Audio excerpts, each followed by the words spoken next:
Africa, a continent of 1.4 billion people, rapid urbanization, and growing energy demands.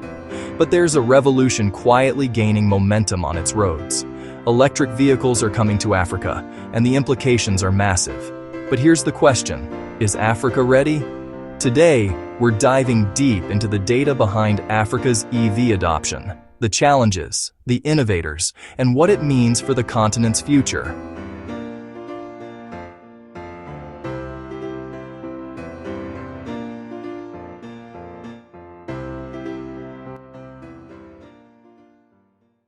Let's start with why this matters.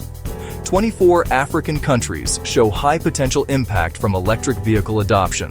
We're talking about reduced air pollution in densely populated cities, massive savings on fuel imports that drain national budgets, job creation in emerging tech sectors, lower operating costs for transport businesses. But here's the reality check. Only 12 of those 24 countries show high readiness for EVs. That's a massive gap between potential and preparedness.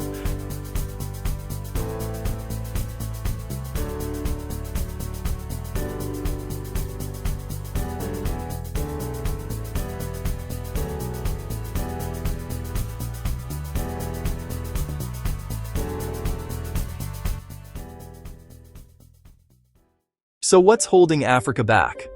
Let's break down the data on 7 critical barriers. Electric vehicles in Africa cost nearly double their internal combustion engine counterparts. High import duties, taxes, and shipping costs make EVs unaffordable for most consumers.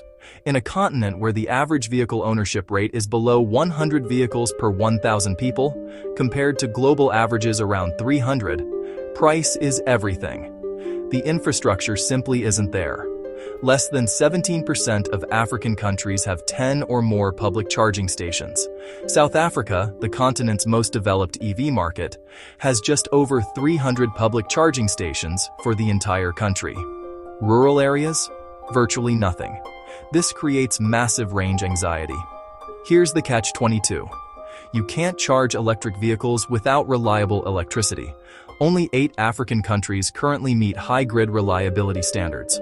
Frequent power outages and limited grid capacity make consistent EV charging a pipe dream in many regions. The regulatory framework is incomplete. Only 28% of African countries have national EV targets. Only 39% have legally binding EV incentives. Without clear policies, investors hesitate, and consumers face uncertainty. Only 13% of Africans over 15 can borrow from financial institutions. Banks view EVs as risky investments. This creates a financing bottleneck that locks out potential buyers, even those interested in making the switch. Nearly all EVs in Africa are imported, inflating costs and creating supply chain vulnerabilities. Spare parts? Hard to find. Battery replacements? Even harder. Local production is nascent but critical for sustainability. Many Africans simply aren't familiar with EV technology. Cultural preferences favor traditional vehicles. Awareness campaigns are limited, and misconceptions persist. But here's where it gets exciting. African entrepreneurs aren't waiting for permission, they're building solutions right now. Meet Ampersand, Rwanda's electric motorcycle pioneer. They've deployed over 3,000 electric bikes targeting motorcycle taxis across East Africa. With 50 battery swapping stations and a 100-kilometer range, they're cutting operating costs by 30%. Their goal? 15,000 bikes by 2027, expanding into Uganda and Tanzania. Zembo is tackling the power problem head-on with solar-powered electric motorcycles. 30 solar charging stations support their boda taxi fleet. Their lease-to-own model addresses financing barriers, making EVs accessible to low-income drivers. Expansion to Kenya and Rwanda targets 5,000 bikes by 2026. Mobius Motors is thinking bigger, literally. Their Mobius 3 electric SUV offers a 300-kilometer range, targeting middle-class consumers and ecotourism. They've sold 150 units across Kenya and Tanzania and employ 300 workers in Nairobi. This is local manufacturing, creating local jobs. South Africa's Agility produces electric scooters, motorcycles, and cars with battery swapping technology. Their focus on affordability and expansion is making EVs accessible across diverse market segments. Spiro is building Africa's electric two-wheeler ecosystem with manufacturing facilities and battery-swapping networks across the continent. Nigeria is just the beginning. Basigo is electrifying public transport with electric buses, backed by major investors committed to sustainable urban mobility. Add Enev Electric, Innoson Vehicle Manufacturing, CIG Motors, and Jet Motor Company in Nigeria, and you see a pattern. African innovation addressing African challenges with African solutions. But let's be data-driven here. These manufacturers are pioneering game-changing solutions.